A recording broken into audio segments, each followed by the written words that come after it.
year was 2027.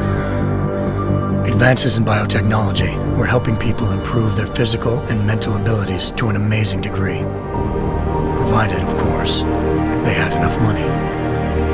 A new breed of people was emerging, half human, half machine. And in Detroit, at least, not everyone was happy to see it. I'd just landed a job as head of security at Sarif Industries, a cutting-edge biotech firm. David Sarif himself handpicked me for the job, said he needed me to keep his people safe.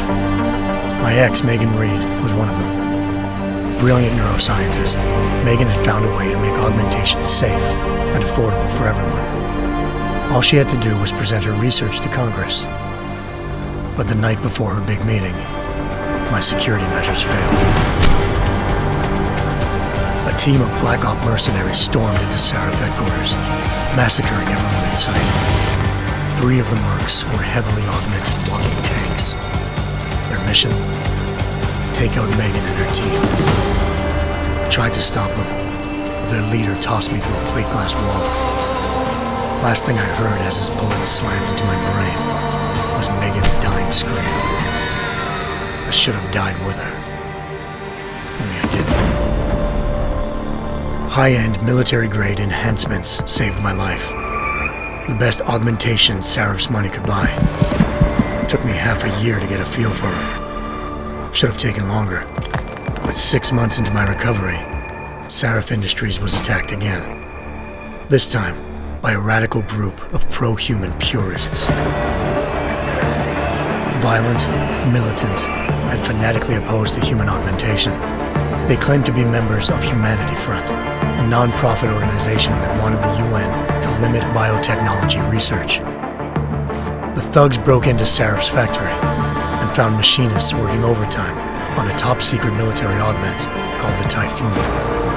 Sarif sent me to retrieve it, and when I did, I found one of the so-called purists next to it, wired with cerebral implants, trying to download its classified specs.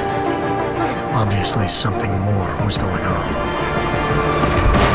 The AUG killed himself before I could question him. Sarif ordered me to dig deeper, so with the help of Frank Pritchard, Sarif's head of cybersecurity, I did. Turns out a second hacker had been controlling the AUG's actions from somewhere off-site. Pritchard and I tracked his signal to a secret FEMA internment camp in Detroit.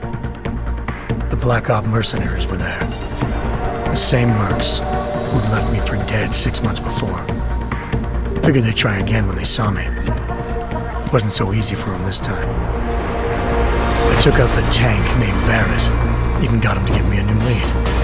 A penthouse apartment in China. Of course, we both knew it would be a trap in the end.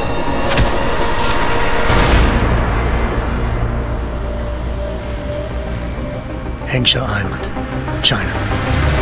Home to a city so crowded, they had to build a second city on top of it. Trying to find clues in Hengsha wouldn't be easy. Lucky for me, I wasn't alone. Farida Malik, Sarif Industries' ace pilot, had lived in Hengsha before. A good person to have on your side. She knew enough about the place to get me around. Malik dropped me in the lower city, close to the penthouse Barrett had told me about. Bell Tower Associates, a private security firm under contract to the Chinese government, had agents tossing the suite when I arrived. Just not for the reason I'd been expecting. Turns out the man who lived there was a criminal hacker named Van Bruggen. The same hacker who'd been remotely controlling the AUG in Sarif's factory. Van Bruggen's panicked decision to force the man to commit suicide had been a mistake. Now his mercenary partners were gunning for him, and I needed to find him before they did. Locating Van Bruggen meant playing nice with the Triads, Hengsha's organized crime lords. They had the hacker holed up inside a low-rent capsule hotel. By the time I found him, Van Bruggen had no qualms giving up the woman who hired him. Zhao Yunru, president of the Taiyang Medical Corporation. According to Van Bruggen, Zhao wanted to monopolize the augmentation industry and had hired Black Op mercenaries to destabilize her competition. Sarif Industries was at the top of her list. To prove this, I needed to get inside TYM and grab a surveillance hologram off a server.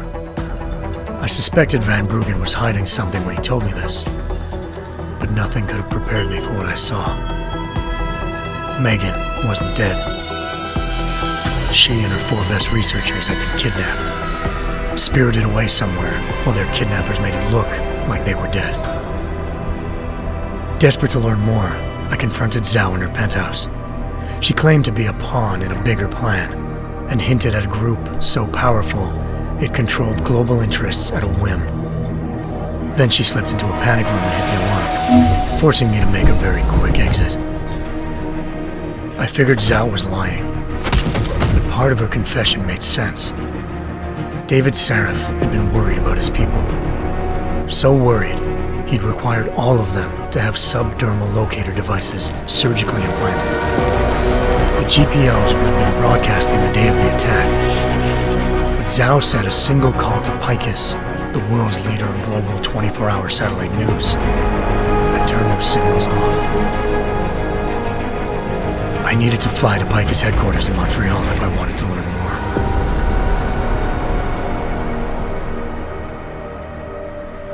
more. Eliza Cassan, Picus Communications' First Lady of News. Malik thought I was reaching when I told her Eliza was involved in this. The world's most famous news anchor, working with a mercenary hit squad. But when I confronted Cassan in her office, she freely admitted to jamming Detroit's satellites the night Megan's team had been taken. Said she's just been following her commands. I suspected she wanted to say more. But Black Op mercenaries showed up looking to shut us both down.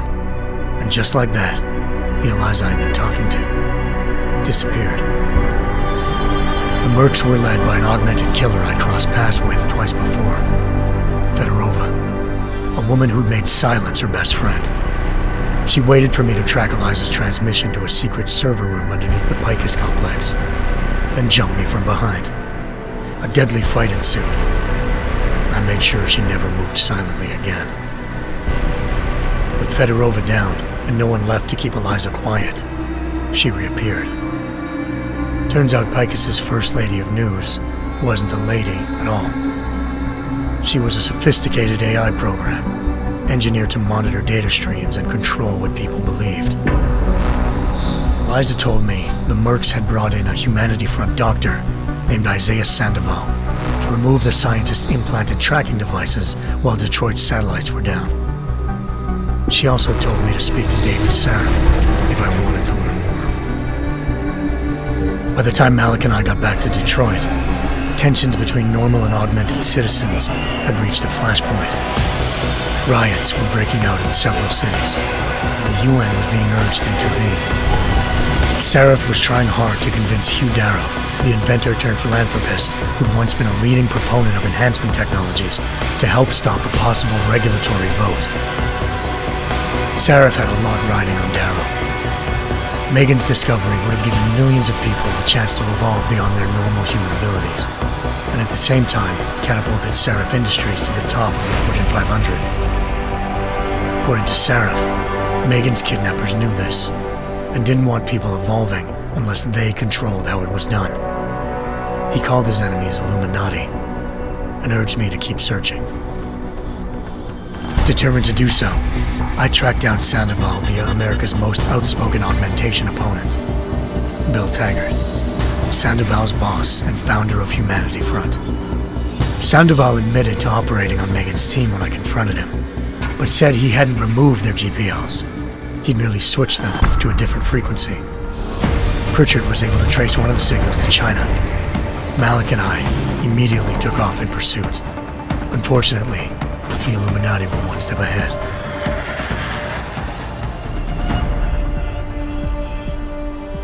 Ambushed. Shot out of the sky by Bell Tower Associates, seconds after entering Hengsha's airspace. Malik's piloting skills saved me. After a tense and bitter struggle, I escaped into Lower Hengsha. The tracking signal I was following led straight to the Triads, or more specifically, to the augmented arm of Tong Si-hung, leader of a gang of augmentation harvesters. Tong said they'd taken the arm off a corpse, which Bell Tower had left at their door, meaning at least one of Sarif's scientists was dead. Maybe not the rest of them, though. Tong pointed me to a port used for human trafficking and helped me slip aboard a bell tower ship. It was sailing to Rifleman Bank Station, a military base in the South China Sea. Bell Tower was holding kidnapped civilians as prisoners there, and using them to perfect the Hyron project, a human-computer interface that left most of its test subjects dead. My search for Megan would have ended then, if not for a mysterious ally named Quinn. In exchange for my help exposing Bell Tower, he slipped me aboard a second ship headed to Singapore and an Illuminati-run biotech facility called Omega Ranch. 3 of Serif's scientists were there, forced by their captors to create a technology capable of remotely shutting down augmented abilities. Thanks to an emergency recall notice issued by the World Health Organization, millions of people all over the world already had the biochip installed. With the help of the scientists, I tracked Megan to a private section of the ranch. There, I ran into Yaron Namir, the walking tank who'd put a bullet in my brain the first time we met. He'd teamed up with Zhao and was hoping to catch me off guard. But their little ambush didn't work. I found Megan in a suite belonging to Hugh Darrow, the billionaire philanthropist who'd Serif had called on for help. Darrow had convinced her to go along with the biochip plan by promising to sabotage the tech. As she was explaining this, Darrow appeared in a global broadcast, telling the world that augmentations would be the death of mankind. Then he activated the biochips to prove his point. All over the world, augmented people flew into a killing frenzy. Darrow had betrayed everyone, and it was up to me to set things right. To do it, I had to reach Panchaea, a massive installation in the Arctic Ocean. As I raced through corridors built by an all-augmented workforce, I saw death and destruction firsthand. By the time I shut down Darrow's broadcast, I knew the damage he'd done. Still, humanity's future remained unclear. How would the world react to this sabotage? Would people ever regain their faith in augmentations again? What would be the Illuminati's next move? Only time will give us the answers.